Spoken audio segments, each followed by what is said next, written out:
De aproape un an ne luptăm cu acest virus, cu SARS-CoV-2, un virus care ne-a afectat sistemul de sănătate, avem presiune pe spitale, ne-a afectat economia.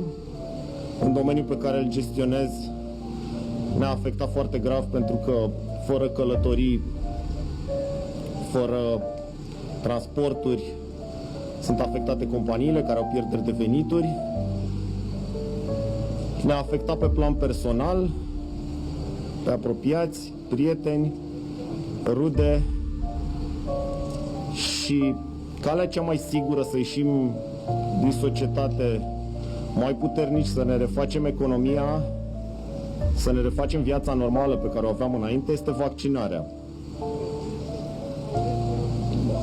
Îndemn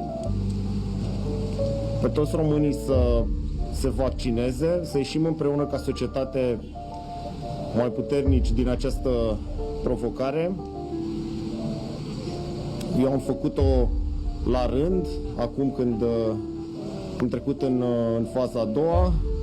Este un proces foarte simplu, dar care ne va asigura acea întoarcere la normalitate.